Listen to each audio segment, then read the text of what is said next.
When I was young, I climbed up too high just to touch the sun. On my mission, no prescription, shoot for number one. I was born for this, I was born for this. I was born for this, I was born for this.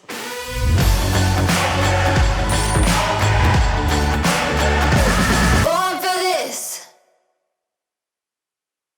You guys liking my Ariana Grande hairstyle vibe today? It's called I really needed a haircut, but I can't get one. Let me know in the description below if I should just cut my own bangs. You're probably gonna say no, it's fine. I think I'm losing my mind. Hey guys, welcome back, and if you're new here, welcome to my channel. My name's Lizzie Pierce. I co-run a video production company. I don't know why I said that like I was surprised. I co-run a video production company with my fiance, Chris Howe. Now part of my job is making YouTube videos like this, teaching you guys how to level up your videography, photography, run or start your own creative businesses. So today we're talking B-roll tips. Let's say you understand your camera, you understand the exposure triangle, you know how to shoot pretty good B-roll, but you want to take it to the next level. Maybe it's because you want to start charging more per project, or maybe it's just because you want to make your work better. Both are valid, and both of these require really good B-roll. So the sponsor of today's video is MusicBed, and that's because we're holding a contest. I'll explain the details a little bit later, but as you guys saw in the title, you have the chance to win a subscription to MusicBed, of course, but also $1,000. So I put in $500 of my own money. MusicBed matched that, putting in $500 of their cash, and together we have a beautiful $1,000 prize for you guys. So I'll explain the details a little bit later, but for now, let's get into these tips.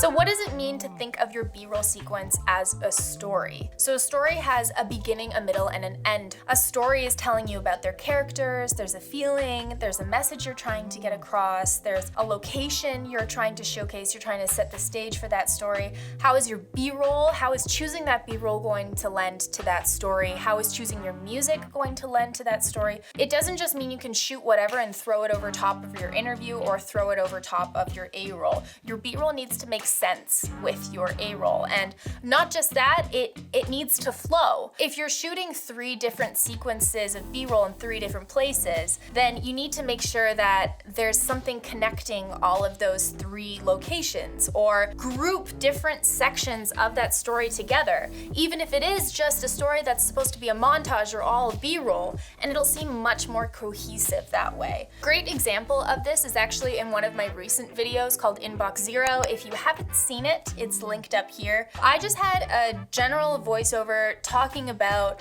how I simplified my life and became a more relaxed, happy person based on the concept of keeping my email at Inbox Zero. So I made this into kind of a short film instead of an instructional video. What I did was I grouped all of these different clips of me doing yoga outside as the intro sequence, and then there was another sequence of me making coffee, and then there was another sequence of me sitting on the couch writing, and that's when I really got into the meat of my story and started showcasing some screenshots of clearing out my inbox, etc., etc. This particular film makes a lot of sense because you can kind of follow my morning, follow me doing yoga, follow me having coffee, following me going to the couch and writing. All of those visuals not only support what I'm talking about, not literally, but figuratively. Visually, there's a story. Visually, you can follow me as the character going through all of these different scenes. So it helps support the story in that way, even if I'm not literally telling you a story about my day, I'm talking about something completely different, but all of those scenes can help support the feeling of being calm and being clear-headed. You'll get it. Like, I know that was a lot of words that I just at you, but you'll be fine. Tip number 2, the 180-degree rule.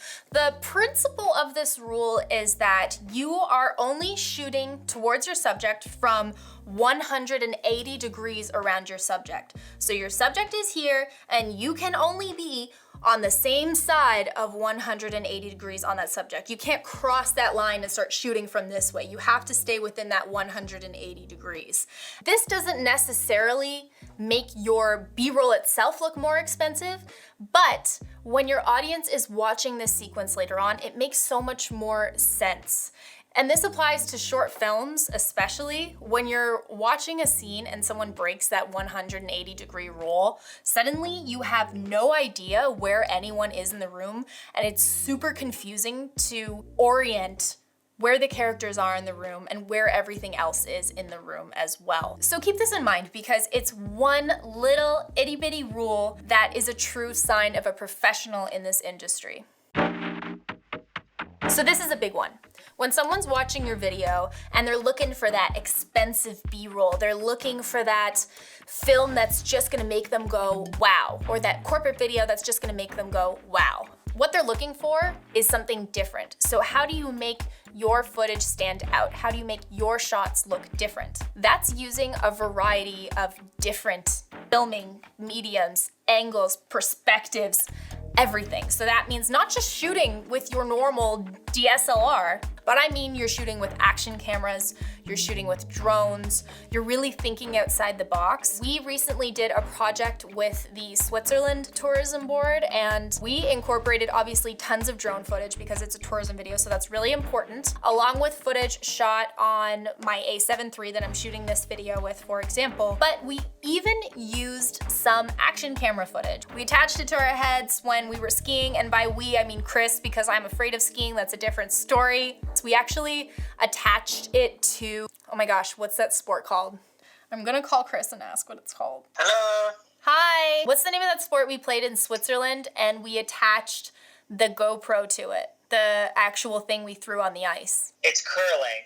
Because I'm telling everybody that what makes their footage look more expensive is using all these different types of cameras and perspectives, like aerial footage and action cameras. Do you agree? Yeah, 100%.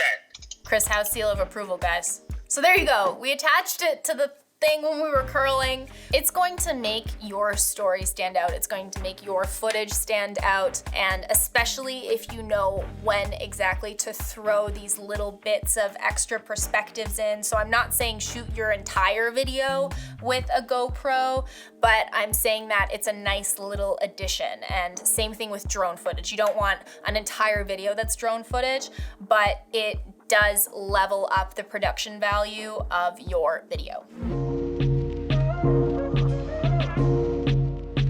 Speed and movement. I actually did a whole video on this in terms of photography and how it's one way that you can just easily level up your photo game. So if you're interested in hearing more about that, I'll link it up here as well. Adding in some movement, whether you're shooting with a gimbal or whether you're shooting handheld at 120 frames per second, for example, having really smooth, effortless transitions in terms of your speed ramping and with that movement as well is going to make your edit look much more expensive, much more highly produced. You want to make the best edit possible, so learning all these different techniques and not just learning them and applying them once or twice, but really perfecting them so that they're effortless. Like you're watching a video and you just have no idea how they actually made that transition happen, and it's happening so quickly and it's so amazing and it's just blowing their mind. That's what you want to be.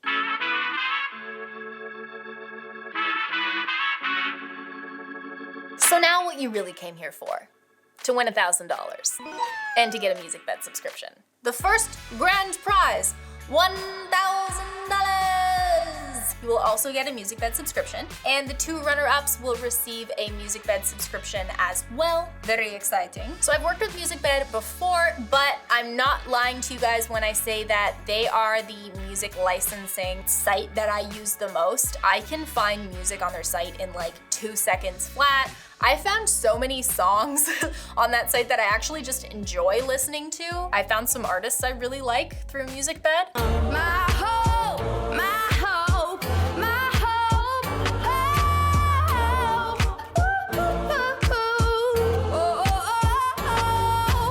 So here's what you have to do to win $1,000. You have to take this sequence right here. Actually, you're taking the raw footage from this sequence right here, and you're going to be making your own edit with a Music Bed track. So here's what I'll be looking for, okay? Here's what's really important. You have to apply everything I just talked about in this video. I'll be paying attention to how tight your cuts are, how you're using the music with the edit. Not just throwing clips in, oh, it sounds like I could put one here, oh, it sounds like I can put another one here. Like, try to pick a really interesting piece of music. That's gonna be a big portion of how I judge this, is picking a really cool track. Love my music. I am a musician, okay? It's a huge part of an edit. The details on how to log into MusicBed for the free trial and where to submit your edit is all in the description box below. So make sure you take a look on down there. We'll be announcing the winner in, I don't know, when do you think, when should we do it? 1 week from today. The date of that will be on this screen. I'm so excited to see your edits. I will, of course, be judging it myself. So for all of you returning subscribers, hello. I do want to acknowledge the elephant in the room. This is, I'm looking at the monitor, this is my new backdrop. It's not done yet. As you can see, there isn't even a picture in this frame, so it's in progress. If you guys want to see the before and after, the whole like designing process of this backdrop. Again, it's not done, don't judge me. My shelves are not styled or anything, and like more is going on this wall. If you want to see that, the video is going to be coming out really soon, and if you're watching this video from the future, then it will be linked up here. If you like this video, please give it a like, subscribe, and hit the bell to get notified when I post new videos. I'll see you guys in the next one. Peace, and hopefully my background will be done by then.